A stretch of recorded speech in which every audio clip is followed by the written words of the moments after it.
mbokk yi ñu ngi leen di nuyu di leen jox seen wàccuwaay di wax ni mbégte lee doon saa su ne di janoo ak yéen ngir ànd ak yéen ci li nga xamante ni dafay soxal tolluwaay réew mi ci wàllu actualité ak di dalal ay doomi réew mi yi nga xamante ni seen xam-xam seen xalaat seen ay jàngat dafay ràññeeku te dafay am solo am lu mu yokk ci li nga xamante ni moom la ñuy soxla sur les grandes questions de l'actualité ba tax na tey maa ngi dalal ki ñuy wax Djibi Ndiaye nekk membre de la conférence des leaders bu Diomaye président nekk adjoint maire Sangalkam waaye en même temps nekk coordonnateur national vision alternative donc ñu fas yéene delluwaat rek waxtaanee li nga xamante ni moom mooy actualité ak tolluwaay réew mi kilifa gi ñu ngi am mbégte di la dalal sur Sénégal 7. ñu ngi lay delloo mbégte bi yaa Moussa di rafetlu invitation bi di nuyu sa mbokku téléspectateurs yëpp di am mbégte teew pour waxtaan ak yow. ni ma koy waxee saa su ne rek defe naa vous êtes confortablement assis ci seen salle ngir ñu ànd teewlu rek waxtaan wi nga xamante ni dañ koy ubbee ak li xew démb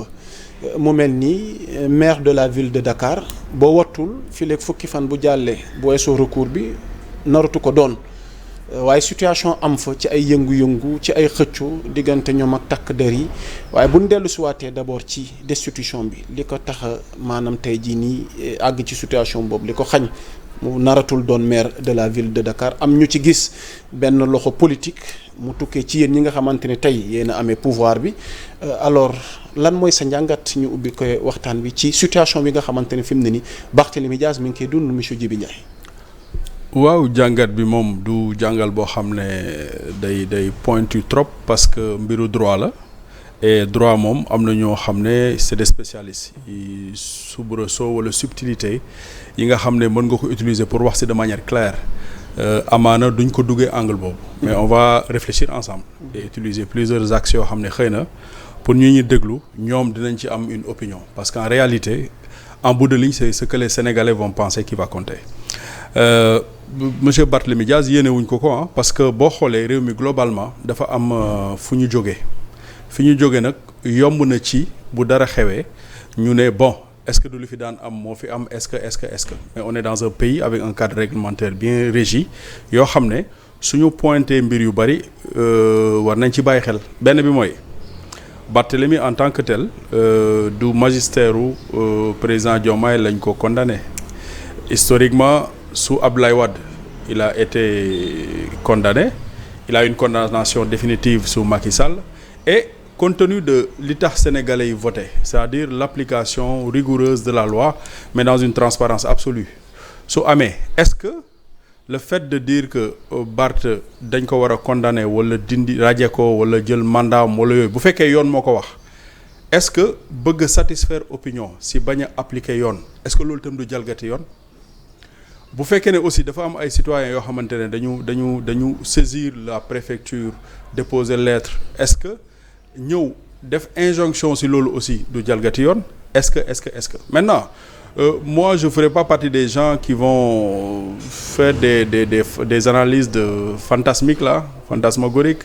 sur des situations parce que leeragul et comme ni nga waxee am na recours te dëkk bi jàpp nañ ne ñun dafa am engagement bu ñu jëloon ci doxal yoon amaana recours bi mën na am teggi ko moo donc dans l'absolu yéena ko moom mu perdre un mandat vu que mandat boobu ay population ñoo ko jox loolu du jubluwaay bi aussi bëgg a jalgati yoon ba empêcher yoon appliqué wu loolu aussi il faut que sénégalais opinion bi natt seen bopp ci ne est-ce que bu yoon waree exercer wu exécutif dafa war a ñëw def ci injonction pour mu bañ a am moi j'ai bien aimé le fait que moom ba mu njëkkee def conférence de presse mu pointé député bu remplacer le nouveau ministre Abass Fall ne non kooku aussi bu dee crime moo tax ñu wàccee kooku tam dafa war a wàcc kooku xaarul dafa bind lettre démissionnaire. Exactement. Voilà donc veut pas ku ci nekk ci angle bi ngay xoolee mbir yi yaa ngi gën a accentuer ci fait bi nga bëgg mu feeñ pour peut-être asseoir ce positionnement politique. Okay. Dans l'absolu comme c'est une chose boo xamante ne justice moo si war a prononcé wu. C'est un citoyen qui n'est pas n'importe quel citoyen il a émis des recours on va voir ce que les recours là vont donner d'ici là. Il y a des faits récurrents sur Diaz yoo xam ne daan na am dans le passé et de manière vraiment factuelle kenn mënul ne si ba fi nit ñi nekkee lañ ko condamné kenn mënul nekk ba fi nit ñi nekkee la amoon problème ak Ndiaga Diouf kenn mënul wax leneen ak leneen maintenant le rapport de cause à effet entre ki jël dem déposer pour ñu destituer ko à la préfecture ce serait vraiment aussi prétentieux de dire que de manière directe c'est le président Diomaye ou le PM Ousmane Sonko wala keneen koo xamante ni il est dans la moise présidentielle moo activé loolu pour loolu am donc loolu du loo xam ne ay envolées yu mën a doon la mais je pense pas que je vais m'ajuster dans ça moi. mais justement fi nga daanelee noonu ba jàpp ni ñenn ñi dañoo bëgg a xalaat ni est-ce que du président Diomaye est-ce que surtout sax Ousmane Sonko rawatina bay na mi nga xamante ni moo activé mbir mi mais ñenn ñi loxo ki ñu ci gën a gis moom mooy Ousmane Sonko mu mel ni y a une volonté politique bi ci nekk pour essayer de réduire l'homme à néant et tamit réduire quoi sa plus simple expression mais dans un passé récent lu ñu bëri comprendre mooy politiquement parlant da ngeen àndoon mu rafet ba ngeen woowante doomu ndey ngeen bokkoon Diomaye président ba yàlla may leen ndam. C'est vrai qu'est-ce qui s'est passé entre-temps mais au-delà de ça Ousmane Sonko ci ay posts vidéo yu fi ne gisoon nañ ko vraiment mu jàpp ni c'était une loi injuste et que Macky Sall ci loi bii la bëgg sukkandiku ngir xañ Barthélémy Dias mandaam Macky Sall defu ko malheureusement mais tey ci régime mu tey jii nii Diomaye la amee ci njiital Ousmane Sonko mi amee gouvernement bi ndax paradoxe la alors loolu lu ngeen ñu ciy mën a indi leeral. 4 choses. li njëkk mooy. Barthélémy Dias bokkul coalition Diomaye Barthélémy Dias mu ngi bokk ak plateforme politique bu nekkoon Yewwi Askan Wi ñu jóge ci depuis législative yële si la amee woon mandature député am ñi doon bëgg gis ne loxo Ousmane Sonko mu ne ci ginnaaw ñoo gisoon aussi ñenn ci ñoom que Sonko moo ko fallu woon mairie bu Dakar donc sur des suppositions comme ça mënuñ ci asseoir dara lu dëgër koo xam ne da nga bëgg wax boo xam ne du la dab da ngay basé wu sur des références yoo xam ne nit mën na ko dut baaraam te du dañ bon beneen bi. si ñu bëri aussi si li ñu fantasme c'est de voir la loi aux yeux de Ousmane Sonko PM Ousmane Sonko n'est pas la loi s'exerce sur Ousmane Sonko comme elle s'exerce sur Barthélémy Dias ba ci am na ñuy wax procès éventuel. Mais ce qu'il défendait comme injuste monsieur voilà qu'est-ce qu'il défendait comme injuste hier par rapport à la même loi voilà. Et la position qu'il avait par rapport à cette même loi voilà maintenant et que aujourd'hui c'est cette même loi aujourd'hui moom moo tey jii ne xañ Barthélémy li mu am te ñoom jàppoon nañ ni c'était une loi injuste xam nga Ousmane Sonko gis-gisam bi muy am ci loi kooku Ousmane Sonko moo ciy wuyu mais Ousmane Sonko n'est pas la loi Ousmane Sonko boo amee gis-gisam ci loi te mu waxoon ko te ñu génnee loi di ko appliquer waxagul.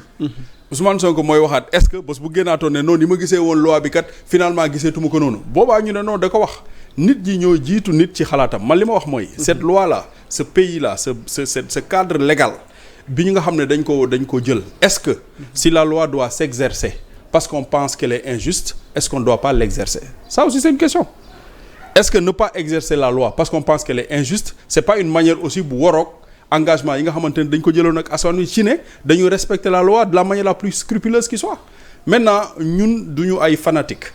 c'est-à-dire ñi nga xam ne dañu ànd ak PM Ousmane Sonko ànd ak président Diomaye ci projet de rupture bi ñu woote loolu Ousmane Sonko président Diomaye ak keneen ku dul moom acteur la ci li ñu boole mooy Sénégal orientation bi mu ci am wala gis-gis bi mu ci am c'est un fait comme parmi tant d'autres si gis-gis bi muy am ci réew mi maintenant l'application de la loi en tant que telle c'est pas forcément parce qu'on le voit sur les yeux de Ousmane Sonko qu'elle est vraie la loi c'est la loi au point c'est tout. ok bu fekkee amoon leneen looy dolli ci chapitre boobu noonu par rapport tey jii ne ak perspective yi ak li ne sunu voilà par rapport à cette c'est-à-dire situation approche parce que aujourd'hui la classe politique yéen ñii di ay leaders politiques tey dañ leen a joxoñ baaraam jàpp ni est-ce que c'est ça faire de la politique démb ngeen àndoon booloo doon benn am lu ngeen xeex jàpp ni du yoon tey peut-être tey jii nii jafe-jafe am na seen ay diggante ngeen di utiliser li ngeen jàppoon ni baaxul ngir mën a doxal li ngeen doxal donte jàpp ngeen ni c'est la loi mais tamit teewul ngeen àddu ci da ngeen toog noppi. c'est-à-dire lien bi andi nga ne dañu utiliser loi pour def loo xamante ne dañ jàppoonu baaxul man lien boobu gisuma ko loolu laa lay wax ça peut être une vue de l'esprit. Okay. Je vois pas comment à partir de quel moment on dit que ni ñu jàppee woon ni loi di exercer woo dañu ñëw utiliser ko parce que ñëw utiliser loolu c'est une affirmation qui doit se poser sur le factuel pour wax ko. loolu man du ma ko wax parce que gisuma fu may teg sama baaraam pour wax ko. maintenant nan la politiciens yi àndee mais évaluons l'histoire ci biir Yewwi Askan Wi lañ nag parce que nit ñi sont pas amnésiques. mais de doomu ndey aujourd'hui à frère ennemi. kan moo wax doomu ndey Barthélémy Dias ko wax moom la engagé doomu ndey ni ngay doxalee ak moom ci lu weesu da nga war a poser ay actes yoo xam day waree ne yow doomu ndeyam nga mais yeneen événement politique am na fi am na posture boo xamante ne wane na ne si gis-gis ñu bari doomu ndey boobu muy wax moom Barth ba mu taxawee ne état quel que soit alpha même si elle n'a pas raison. l'état même si elle a tort. Elle a raison dans une certaine mesure. Ça ay propos Barthélémy Diaz maintenant man sama rôle du attaquer Barthélémy Diaz wala nangam. Parce que c'est un citoyen sénégalais comme les autres. Qui est maire de Dakar qui a un actif politique à faire prévaloir mais l'un dans l'autre ñun dañoo am agenda boo xam ne mooy respecter et faire respecter la loi. Maintenant dans les actions concrètes qu'on a vues dans l'espace public à partir de quel moment on se dit que le rapport entre l'État qui est là et Barthélémy Diaz lien bii la am ba ñu war a utiliser ay moyens d'État contre lui parce que ñaar yi li procès en tant que tel bi ñu wax fekkuñ fi ba ñuy joxe verdict bi fekkuñ fi Barthélémy toog na fii dem assemblée nationale tàggu waa assemblée nationale fekk ñun ñëwaguñu lu tax ban raison la invoqué ba tax mu waroon leen tàggu ak lan la doon xaar maintenant bu ñëwee ñun ñu tombeek application loi boobu lan mooy suñu rôle c'est de se dire non parce que certains Sénégalais vont penser ceci de l'application de la loi donc on va pas la faire en violant la loi qui doit être appliquée donc loolu laa lay wax au départ loin de moi l'idée de vouloir figer un procès en disant que c'est ceci ou cela moi je veux juste amener les gens à réfléchir sur plusieurs facettes et faire de sorte que balaa ñuy ñëw di prononcer sur l'utilisation du pouvoir de l'État pour anéantir un citoyen balaa ñu koy wax un truc une assertion aussi grave mu am ci base yu leer ñu tegu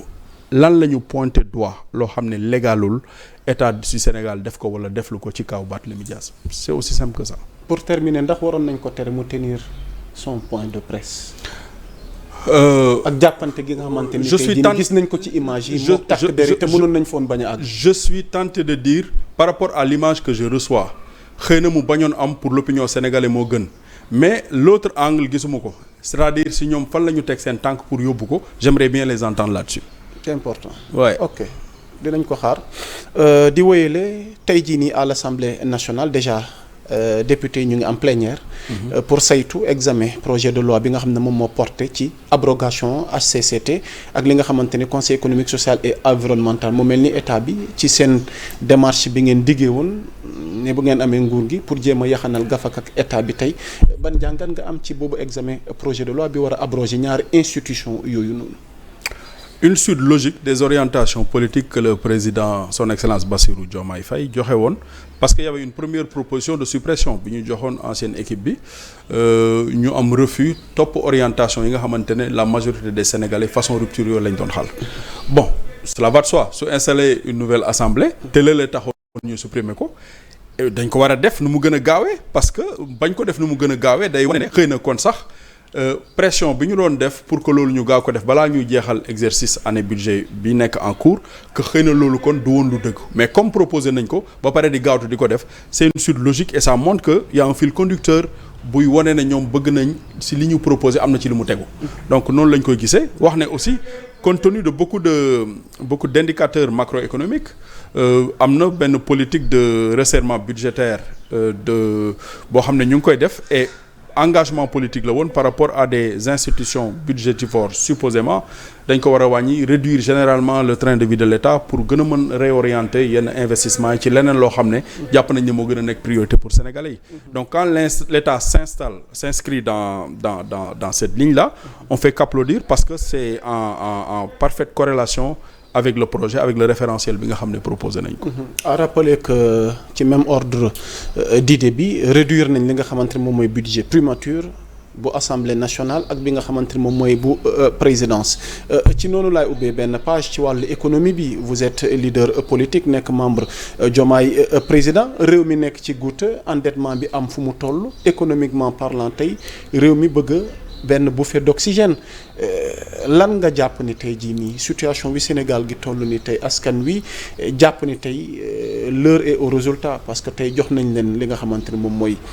exécutif bi jox leen li ngeen xamante ni moom mooy tey législatif bi on attend des résultats mais tamit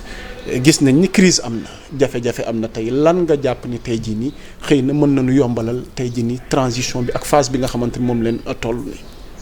bon c'est une question très complexe et très condensée parce que mot bi ngay wax ci biir transition am na solo compte tenu du fait que dañu fekk un projet boo xam ne dafa amoon ay engagements économiques yu ancien nguur jëloon mooy plan Sénégal émergent waroon jëm horizon 2035 c'est certain que état bi fi nekkoon demoon na salon de Paris moom moo def levée financier le taux d'endettement bi ñuy wax tey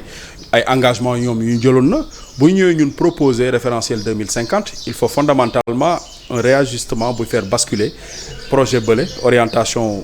Sénégal émergent 2035 vers le nouveau référentiel 2050 et loolu cette transition là fondamentalement am na si lu bëri lu ñu war a tegu pour assumer ko ba pare mu ñu bañati def li nga xam ne dañ jàppoon ne moom moo amoon ci plan bi njëkk mooy manque de transparence chiffres yoo xamante ne dañ ko avancé fekk dans l'absolu parce que bu doon état Sénégal bi rek moo ko wax ñu ne amul mais institution Bretton Woods si ñoo gën a communiquer si donc il y avait une manipulation des chiffres donc les agrégats ou les indicateurs macroéconomiques ou économiques généralement yi ñu doon avancé il s'avère que c'était pas les bons comment on va faire pour que concilier indicateurs yu bees yi ñuy joxe par rapport ak nos partenaires financiers bi ci njëkk mooy transparence parce que yow bu dee da ngay lebi ki lay lebal su la wóoluwul ça marche pas et cette transparence là si acte yi ngay jël la war a feeñ coupe budgétaire redressement jouer sur le levier de la fiscalité et de l'imposition xam nga def une économie d'échelle sur l'économie globalement sur les institutions yi nga xamante ne comme yi ñu war a supprimer 16 HECT xam ne jàpp nañ ne du priorité xëy na mënoon nañ dem foo xam ne Sénégal mën na fa toll permettre loolu mais fi ñu toll tey à l'instant T0 du priorité donc tous ces coupes là bu amee maanaam comme yow sa gafaka bariwul li nga leb dafa bari ngay war a jël orienter say ressources yu ndaw ci li nga xam ne c'est stratégique ba pare mën a nekk porteur de croissance dans les prochains 5 ans avant nga ñëw ci master plan 10 ans yi ba référentiel 2050 donc yooyu nag au-delà des mots c'est des actions très concrètes tey jii bokk na ci si ñu favoriser les exportations en favorisant l'entrée des devises étrangères parce que dafay am benn effet domino ci orientation économique stratégique yi ñuy jël et je vois que déplacement président Diomaye ak façon bi mu déplacé woo si yenn pays yi ça augure que cet élément là même si on n'est pas dans le secret de la présidence que ces éléments là sont pris en compte beneen bi c'est de faire de sorte que d'insister sur comment pouvoir lever des fonds au-delà des institutions financières là mais comment capitaliser l'économie endogène les flux économiques internes ba nga xamante ne mën nañ ko def au service des projets publics ba pare mu attrayant et loolu ça passe par une mobilisation des ressources locales te ñun boo xoolee suñu organisation économique informelle bi def ci bari doole comment maintenant on va mettre en place des obligations politique d'obligation buy permettre ñu mën capitaliser ressources yooyu en utilisant la fintech boo xoolee tey ay structures yu mel ni Wave wala feneen ñu ngi capitaliser économie sénégalaise yi en proposant des applications simples comment on va mobiliser maintenant la ressource intérieure sur des projets stratégiques que l'État va proposer sur le référentiel ba nga xamante ne bor bi ñuy fay ci biti du impacter ci financement projet yu toll noonu te boo xoolee pôle yi ñu proposé boo xoolee l'autoroute de l'eau des projets comme ça comment les financiers vont modéliser des obligations yu permettre de manière endogène ñu mën lever ay ressources pour que financer ko ba nga xamante ne du mën a impacter trop si dette extérieure bi ñu am bon ñetteel bi c'est revoir l'échelonnement du paiement de la dette parce que boo xoolee fréquence bi ñuy fayee dette su ñëwee déjà ñu waxoon dañu endetté à hauteur de 70% du PIB ñu lem léegi ba naan ëpp na 100% bu chiffre boobu réelé mooy assiette bi ñu doon fayee dina yokk bu fréquence bi continuer mooy économiquement on peut ne pas pouvoir le supporter et maintenant il y a des ratios sur lesquels ils le savent mieux que moi on peut aller jouer l'échelonnement de la dette le taux de remboursement ainsi de suite ou diversifier via les ce qu'on appelle les IDE les investissements directs. amul loo ci proposé woon ci biir Diomaye président. bon proposé peut-être ba ñuy ñëw balaa ñuy def présentation projet bi. C'est sûr que Pastef amoon na projet am na yenn plateforme yu ñu créé ak coalition Diomaye parce que pour projet bi ñu propose pour ñenn ñi mën ci def ay input ci commission yi ñu bokkoon wax nañ ci lu ñu xalaat et si ni ñu feeñalaatee ba PM Ousmane Sonko ak président Diomaye di wone le projet à l'hôtel Azalaï feeñ na ne surtout sur le plan monétaire yenn yoo xam ne xëy na man la xëy na ñeneen ñu ko wax ñu gis ne xaw nañ ci diluer yenn positions yi et loolu day wane ne de manière proactive input yi nit ñi di wax c'est pris en compte. Maintenant pour en revenir à ce que je disais par rapport à l'économie il faudrait que par rapport à l'échelonnement qu'on puisse renégocier des fréquences de paiement qui sont plus longs, avec des taux d'intérêt plus bas, qu'on puisse diversifier l'aide étrangère au développement via les ressources que nous prenons à l'étranger, via les IDE, l'investissement direct étranger. Et loolu boo xoolee ku mel ni man bu ma xoolee ñu ne président Diomaye dafa dem Dubaï wala def feneen dama naan bon passerelle bi c'est pris en compte parce que dans la diplomatie économique on voit que même par rapport au déplacement que yooyu rek la mën a doon. et cetera et cetera mais il y a plusieurs axes mais ñun fi ñu toll nii je pense que la mobilisation des ressources intérieures, comment intéresser les Sénégalais par cet élan de patriotisme-là à pouvoir confier leur épargne à l'État. Et s'ils confient leur épargne à l'État, comment modéliser cette épargne-là en des obligations qui peuvent permettre dans la durée aux Sénégalais de pouvoir participer au développement économique en attendant des retours à long terme. Et loolu, tout est là pour le faire. Tout est là pour le faire. Et puis quand on a un président pour le faire loo bëgg a wax foofu l'environnement macroéconomique je t'ai parlé de fintech je t'ai parlé même de la qualité de la ressource humaine qu'on a mis au niveau de l'État. ay financiers la ñu. C'est des gens spécialistes en impôts, en fiscalité ak yeneen yi may wax ni ñooñu ko gën a xam. Voilà donc tey jii je t'ai parlé du secteur informel, comment des opérateurs étrangers via la fintech mobilisent les épargnes des Sénégalais. Yow tey boo ñëwee déposer benn 20 000 francs Wave si sa téléphone bi ay chiffres moo fa ne mais xaalis bi si Wave la ne. Comment on va polariser cette épargne-là de manière publique en la transformant en obligation pour les financer sur les grands projets sans avoir besoin des ressources étrangères. Loolu la ressource, quand je dis tout est là, la ressource humaine pour mobiliser ça est là, la configuration économique pour le faire est ici. Et loolu je pense que par rapport ak ni ma gisee référentiel bi yenn axes yi ñu ciy wax ça prendra en compte de manière vraiment opérationnelle ces choses-là.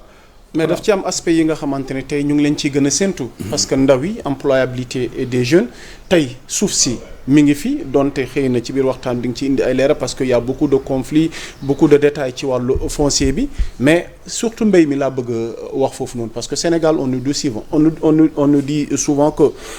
manqué wu nu naaj manqué wu nu ndox manqué wu nu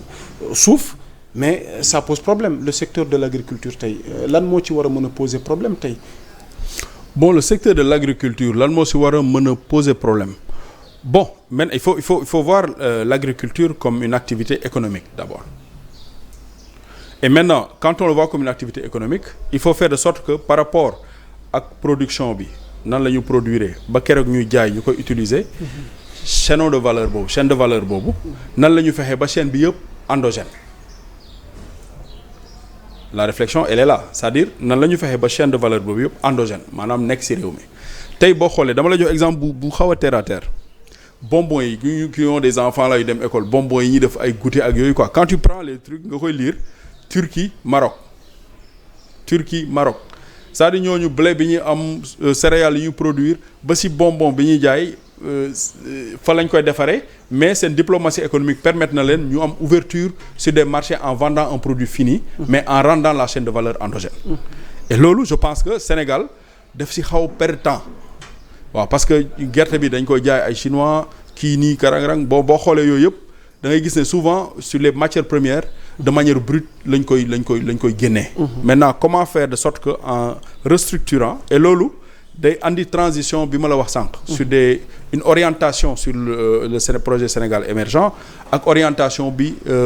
référentiel 2050 am phase de transition boobu fondamentalement faut que sénégalais yi mel ni ñu gisul ne nit ñi ñu ngi ci yoon parce que booy faj dafa am métit boo xam ne da nga koy yëg ba pare balaa ngay wér ñun période boobu la ñu toll donc partant toujours de l'agriculture moi je fais partie des gens qui pensent que Sonacos dañ ko war a repenser parce que bon yaa ngi proposer benn solution boo xam ne tu te butes à un mur chaque année et chaque année c'est les mêmes questions qu'on remet en place c'est-à-dire l'agriculteur qui va aller produire gerteem moom li ko amal solo comme dafa def benn liggéey produire maximiser lan mooy dugg ci poche am l'État ne peut pas être un facteur bloquant pour wàññi lu war a dugg ci poche agriculteur yi prendre l'équation sous l'angle de li ñuy fay kilo gerte agriculteur bi am ko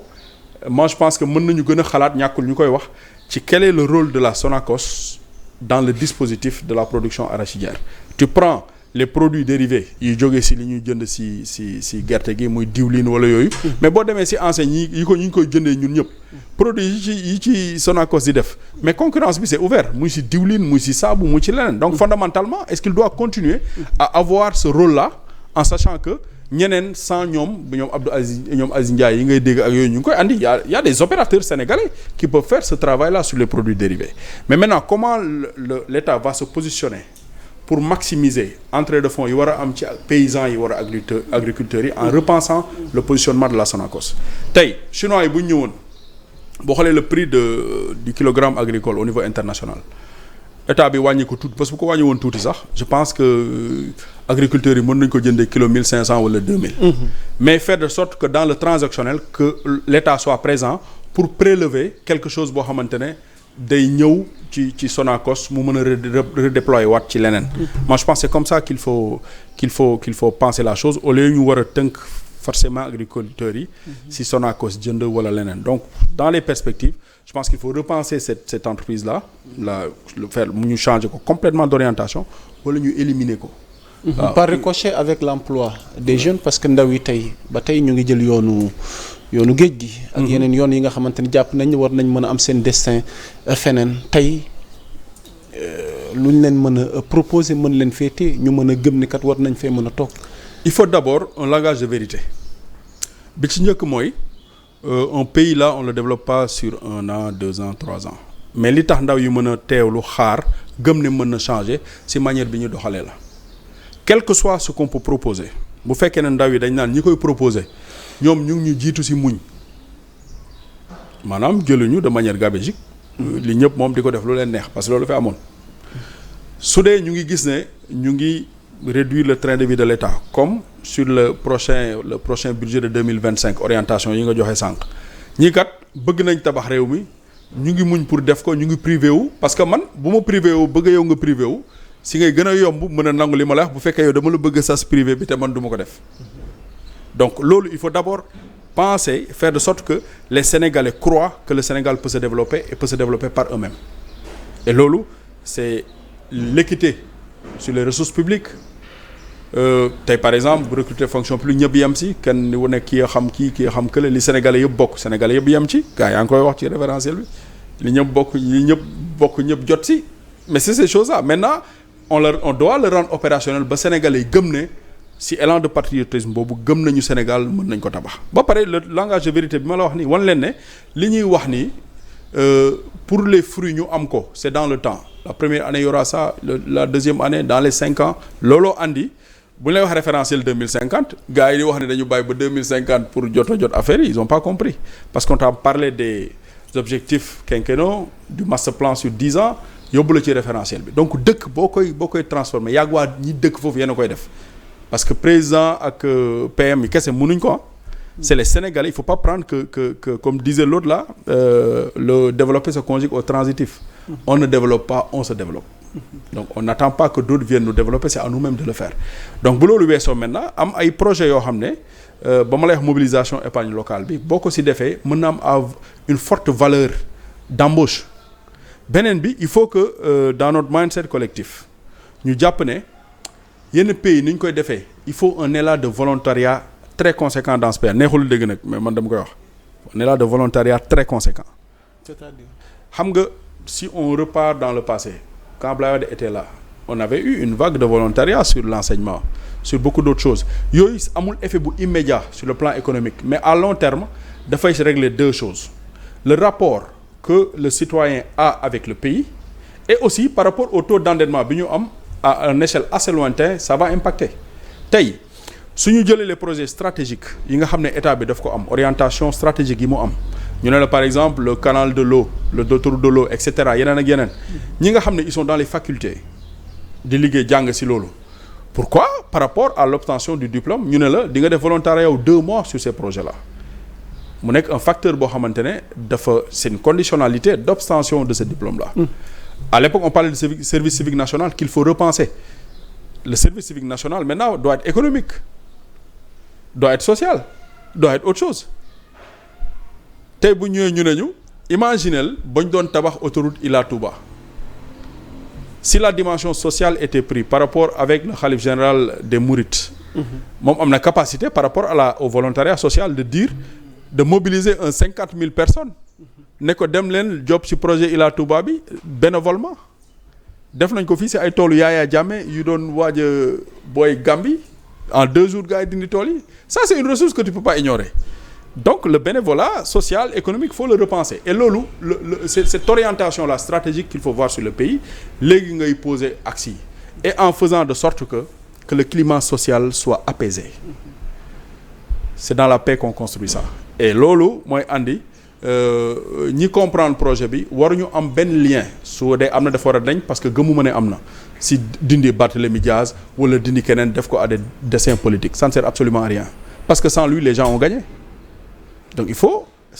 aller vers cette stabilisation sociale. Mais la manière est indexée. Quelle manière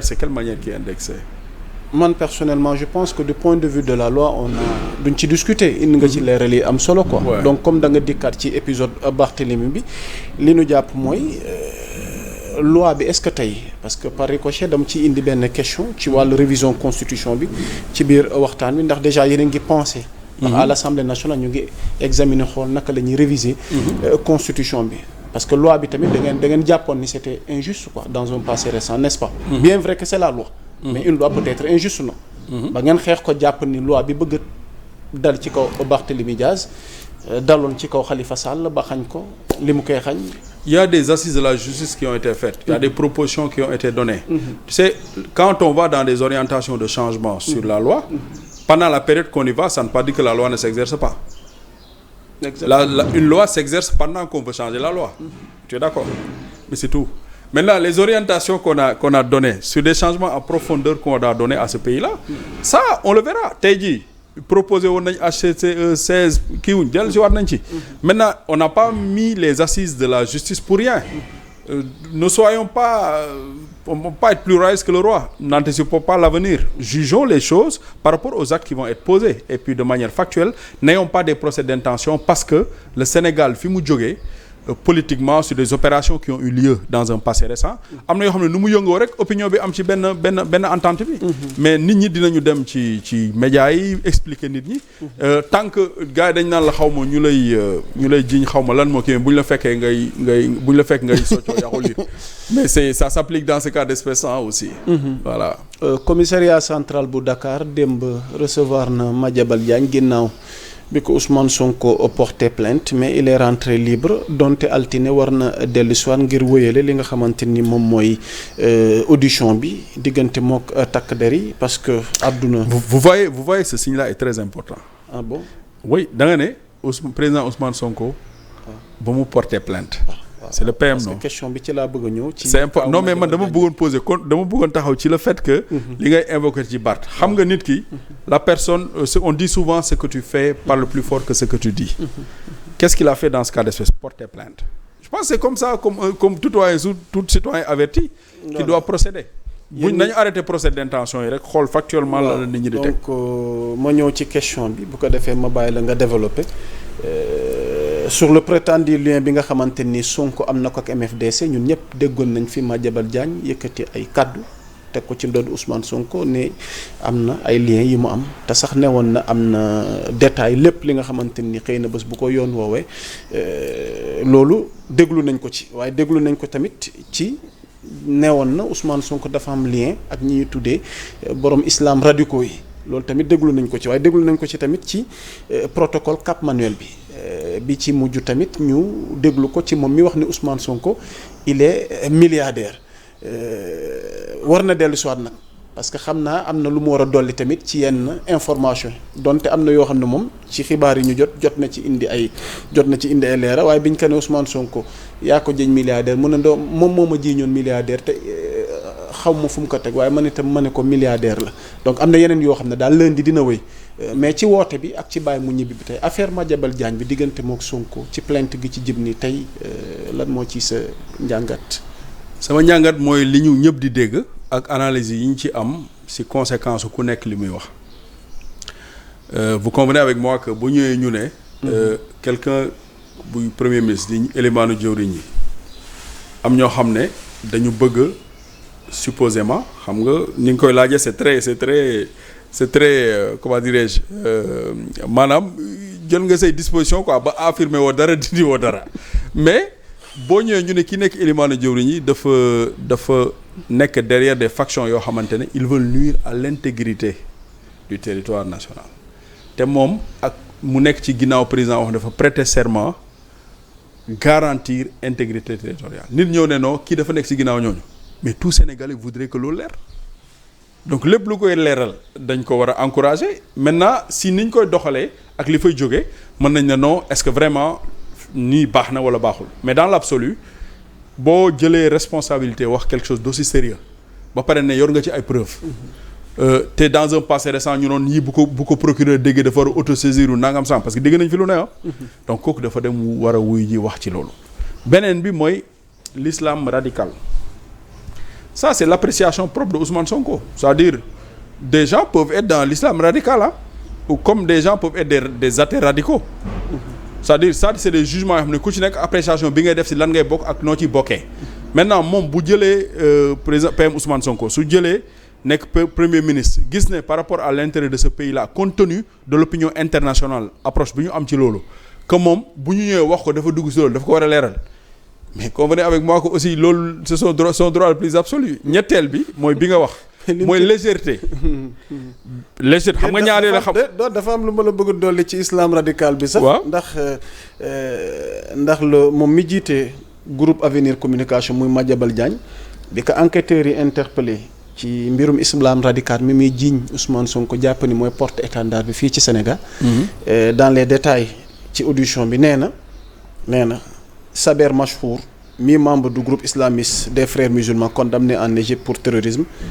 c'est parce que il a fait l'éloge de Sonko en le présentant comme leur frère. parce que kooku le Sabir que tu dis là Machfour moom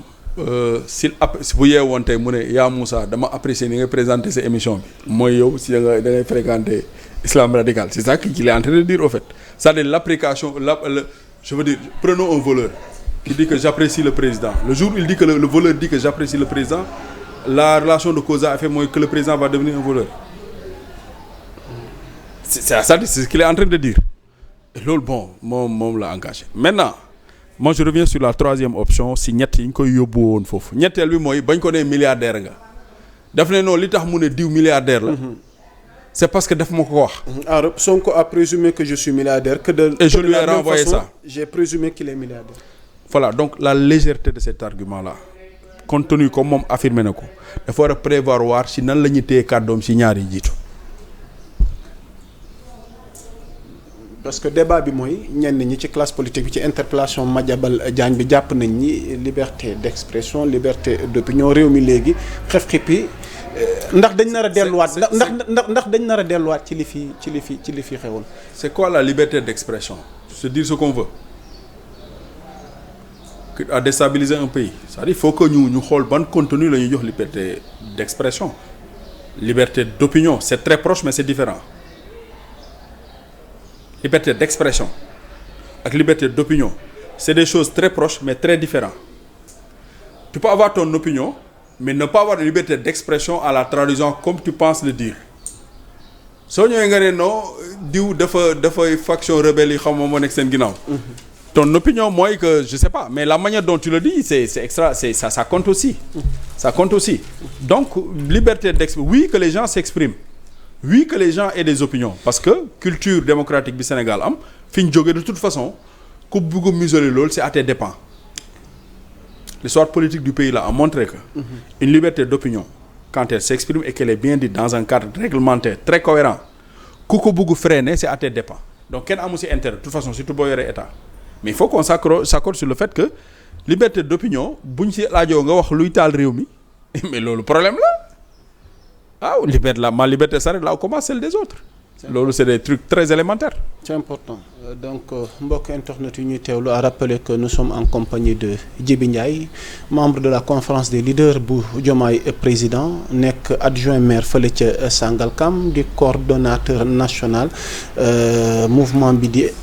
vision alternative donc ñaari tomb daanaka ñu tëj jotaay waxtaan wi bi ci mujj mooy bu fekkee amoo loo ci dolli bëgg naa la laaj ci wàllu foncier bi ngir jeexal. parce que tamit maire nga fële ca zone Sangalkam. souvent dañuy dégg ay problèmes yu jëm ci foncier parce que régime gi weesu lu bëri dañ leen di tuumaal ci wàllu suuf ba sax ñi dëkk ci réew mi tey jii nii ils ont du mal mën a dëkk seen dëkk am seen suufu dëkk. je sais pas ndax am ngeen problème gu nu mel zone Sangalkam bi alors tey wàllu foncier bi au Sénégal tey lan nga ci xalaat pour que enfin ñu mën a mucc ci yenn coow yi nga xamante ni guddeeg bëccëg ñu ngi ci nekk parce que tey da ngay gis benn Farba Ngom yàggul dara ñu may ko plus de 500 et quelques mille mètres carrés. état bi nangu na récemment ci benn homme d'affaires israélien ci littoral bi 10 000 mètres carrés. te du moom dong te bëri na ñi nga xamante ni wax dëgg fa yàlla ñu ngi ci réew mi je sais pas na tey lan nga jàpp ne tey jii nii ci secteur boobu noonu ñu mën cee ut pexe. suuf c'est l'objet de convoitise. D'abord balaa muy local il faut que ñu comprendre le problème mu suuf. C'est d'abord international. Israël ak Palestine mêlé mbiru suuf la ñu xëccu ay bout de terre. voilà donc boo jëlee Ukraine ak Russie ay bout de terre la ñu xëccoo. soo jëlee Canada ak Russie vers le pôle nord ay bout de terre la ñu xëccoo mbiru suuf la. donc c'est d'abord international parce que c'est juste pour vous montrer que c'est l'objet de. souvent yéen lañ ci gën a joxoñ baaraam tuuma yéen maire yi. maa ngi ñëw dama la jógal fii maa ngi ñëw. voilà donc fa la njëkkee ñaareel bi au niveau local comme domaine la boo xam ne dafa gaaw enrichir nit. pouvoir yu bëri parfois ils en usent et en abusent. boo liiree cas exemple yi nga joxe. si c'est avéré ñun ñëpp on comprendrait que pour fi loyer toll dans ce pays fii le secteur la classe moyenne mooy ñun ñëpp ci classe moyenne la ñu nekk. pour nga am kër surtout une première maison c'est un problème. dafa rafetul sax si dégg-dégg ñu ne non kii capitalisé na loo xamante ne. junni nit mun nañ see am kër. c'est-à-dire loolu suñ ko joxee su légalee sax moral même si c'est légal c'est pas moral. maintenant si tu m'interpelles directement en tant que maire ñun on est adjoint maire depuis 2 ans les problèmes que tu dis là c'est des problèmes hérités ah parce que li ci ëpp ay lotissement la yoo xamante ne yàgg na am. si ban cadre lañ ko joxee les autorisations ku ko joxee si ban anam lañ ko joxee ainsi de suite maintenant hériter de cela ne veut pas dire que de manière actuelle que peut-être y a pas des choses à ajuster. L'un dans l'autre ñëpp dañu war a inscrire lu ci ni sénégalais yëpp war a yemee ci suuf si ñëpp dañu war a inscrire ci ni suuf si mën a profiter sénégalais yëpp loolu nag c'est un cadre légal normatif boo xam ne dañ ko war a gën a am na déjà mais dañ ko war a gën a approfondir pour que surtout le besoin que les Sénégalais ont par rapport au premier foyer la première maison nekk lu accessible te yomb et loolu on attend des réformes dans ce sens. Maintenant il y a eu des réformes qui ont été je parle de la commission que Maître Doudou Ndoye avait pilotée professeur Moussa Sourang jotoon ko sur la réforme si suuf si domaine national bi ñu lay wax ni te mairie yi war ci àddu parce que mairie du àddu titre foncier du àddu ci ay bail ci domaine national lay àddu mais domaine national la baadoolo di amee kër. ba may wax en début d'émission ne la am na loo xam ne pour sénégalais yi dem si ñu nangu leen ñu toog fii ba ngay wax ci immigration clandestine yi c'est que il faudrait que ñu promouvoir transparence doxalin ba pare ñi jiitu di ko doxee pour bu ñu ko waxee ñi la ñooñu mën koo dégg ça va jusque là est-ce que c'est les habitants de communes lambda yi la ñu indexé si ñu am ay 10 000 mètres carrés ay 7 000 mètres carrés c'est pas les citoyens lambda qui errent comme ça c'est des gens qui ont eu un pouvoir politique et qui en ont abusé le débat là est à ce niveau littoral bi ñu lay wax nii du ñun ñoo fa ne amuñ fa ñun suñu amuñu luy jënd ay kër si ay littoral ainsi de suite donc les grandes questions là je pense que le simple fait de s'arrêter sur le littoral sur d'autres domaines fonciers et de dire regardons ce qui a été fait réajustons avant de nous projeter je pense que c'est la bonne démarche. C'est important. Donc looy tàggatoo. sant ak gërëm. ci invitation bi di rafetlu aussi tenue bi am ci émission bi ni nga koy téye c'est très convivial xam naa mayoo ma dara comme ni nga ko doon waxee feeñ na. di rafetlu vraiment au niveau de Sénégal 7 comment les choses bougent je vois que y a ça prend l'envol qu'il faut. Remercier commune bi ma jógee commune Sangalkam le département de Rufisque globalement. di réitérer ce besoin crucial que le Sénégal a. si am jàmm ci stable compte tenu de fi ñu jógee ak indicateurs yi ñu won yëpp parce que dëkk bi ñu bëgg tabax c'est dans la paix qu'on le fera. C'est dans la paix. Il faudra qu'on soit très froid, très conciliant et résilient à bien des égards pour que vraiment référentiel bii ñu wax Sénégal yi mën ko adopter mën cee dox. Voilà santaat di la gërëm bu baax. di la jaajëfal tuuti ak Babacar ci coordination bi le programme étant continu sur Sénégal 7 jaa ngeen jëf wasalaam.